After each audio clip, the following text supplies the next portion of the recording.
сайн байцгаана уу? Доктортой хөгжлийг үргэлжлүүлэх. За тэгээд эвийг бэхжүүлэх сэдвийн хүрээнд симпозиум зохион байгуулж байгаа баг хамт олон талхал илэрхийлье. За мөн мэдээж дэлхийн нийгмийн ажил өдрийг тохиолдуулан энэ уран цугларсан нийт нийгмийн ажилтнуудаа энэ өдрийг мэдээлжүүлье.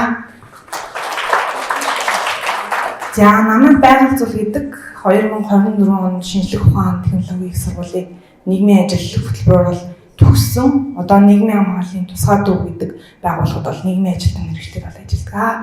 За манай байгууллагын хувьд 21-ээс дээш насны харж хандах хүнгүй, нийслэлийн хэмжээнд гэр оронгүй, тэнэгчилж амьдардаг иргэдийг бүртгэлжүүлж, түр оноглох байраар хангаж, за нийгмийн халамжийн суурь үйлчлэгийг үзүүлдэг энэ төрийн үйлчлэгийн байгууллага байгаа. За зорилттой бүлгийн иргэдтэй олонний 12 нэр төрлийн бол үйлчлэгийг сүүлийн одоо 20 жилийн хугацаанд бол хүргэсэн байна.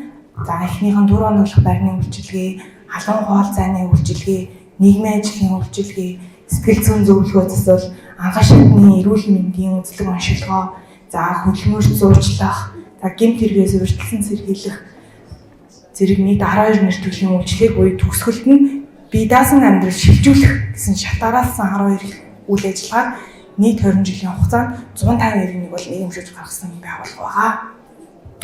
За миний хувьд энэ байгууллагад 2023 онд 3 дугаар курстэй байгууллага олон нийтэд харилцах дадлага ажлаа 1 сарын хугацаанд бол хийж гүйцэтгсэн. Үүнээс хойш яг байгууллагадаа нийгмийн ажилтнгаа ажиллах ер нь бол хүсэл зорилго маань ингэж нэмэгдсэн гэсэн. Мэдээж оюутан байх хугацаанд оюутан залуус маань дадлага ажил гарахдаа аль салбарт, аль чиглэлд ажиллах боломжтой, нөөцтэй вэ гэдгийг бол мэдэж авдаг. Үүнийхээ хэрэг ч гэсэн би энэ байгууллагыг ер нь сонгож яг энэ зорилго бүлгийн эрхтэй бол ажиллаж эхэлсэн гэсэн. За мэдээж оюутан байх хугацаанд олон сайн дурын ажил, за нийгмийн хамаарч нийгмийн одоо олон нийтийн арга хэмжээнд оролцох нь мэдээж эргээд ажлын байран дээр гарахад тухайн мэргэжилтэнд хамгийн сайн практик дадлага болох юм байна гэдгийг бол харсан. За мэдээж мөн энэ нийгмийн ажилтан гэдэг одоо ажил мэргэжлийг бусдын төлөө цоглох зүрхтэй, сэтгэлтэй хүн хийвэл хамгийн амжилттай бөгөөд хамгийн сайнаараа хийдэг юм байна гэдгийг бол ойлгосон. За манай байгууллагын хувьд 2024 онд гэхэд 812 иргэнд бол түр оноглох байрны үйлчлэгийг бол үзүүлсэн. Үүнээс бол манай байгууллагаар 5 нийгмийн ажилтан ажилладаг. 3 нийгмийн ажилтан маань яг кейс файл удирдаад энэ хүний нийгмийн асуудлыг шийдвэрлэхэд гарц шийдэл хайж ер нь бол явдаг гэсэн.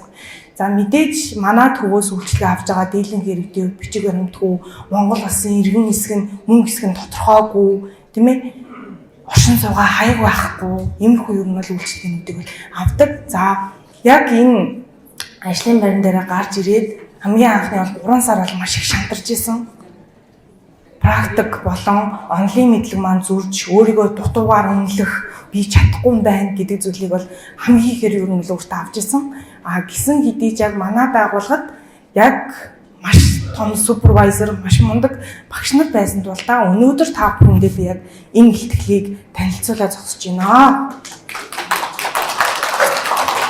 За яг ажилд гарснаасаа, ажлын байран дээр гарснаасаа хойш нийгмийн ажилтан хүн ямар хүн байдгийг ер нь бол хамгийн сайнаар бол ойлгосон. Мэдээж тухайн хүний иргэний асуудлыг шийдвэрлэхийн тулд гарц шийдэл хайдаг нийгэмтэйгээ холбогч хамгийн гол хөшөөрөг буюу гүүр юм байна гэдгийг бол ойлгосон. За манай дээр яг би ажиллаж байгаа явцдаа надад тохиолдсон нэг кейсээ бас ярий. Надаас өмнө бас ажиллаж исэн нийгмийн ажилтан маань тухайн кейсийг бол удирдах ажилладаг байсан. За манай байгууллагаас одоо архины хамааралтай үйлчлүүлж иргэн үйлчлэг авч исэн гэсэн хэдий би дагаад өөрөө гэр бүлтэй болоод хүүхэдтэй болоод сайхан амьдраад ер нь бол явсан.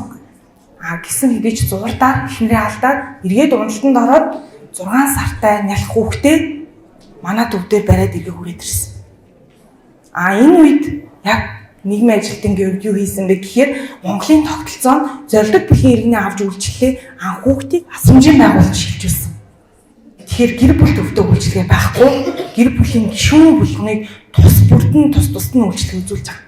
Тэгэхээр яг надад хэрэгтэй, яг ингээ өнөөгийн Монголын хэрэгтэй зүйл нь гэр бүл төвтэй үйлчлэгээ бол хамгийн шаардлагатай байна гэдгийг бас хэлмээрээ. За мэдээж дараагийн нийгмийн ажлын тухай хууль батлагдаж байгаатай холбоотойгоор энэ одоо нийгмийн ажилтнуудын амьдралын нийгмийн баталгааг хангах, за эрсдлийн буюу аюулгүй байдлын үнэлгээ хийх энэ бол маш зайлшгүй шаардлагатай байна. Мэдээж манай байгууллага дээр ажиллаж байгаа нийгмийн ажилтнуудын хувьд нийгмийн халдварт өвчтөй, за эсвэл нөгөө сэтгцийн өөрчлөлттэй, онцлогтойгоо сэтгцийн өөрчлөлттэй энэ хүмүүстэй ер нь ажилладаг. Тэгэхээр шууд л яг ингээл халуун зэв дээр бол ордгоо гэсэн үг. За тэгэхээр энэ нийгмийн ажлын тухай хууль дээр энэ хоёр зүйлийг бол оруулж өгөөсэй гэж хүсэж байна.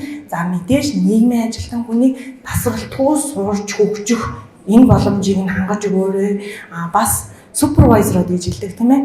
Мэргэжлийн удирдлагыг хангах, дөнгөж ажлын байран дээр гарч байгаа нийгмийн ажилтнуудыг ажлаас хашрах хам шинжээс сэргийлэхэд эдгээр хүмүүсийг бас туслалцаа оруулаасай гэж хүсэж байна. За ингээ миний илтгэлийг сонссон зүрх сэтгэлтэй нийгмийн ажилтнуудаа талархал илэрхийлье.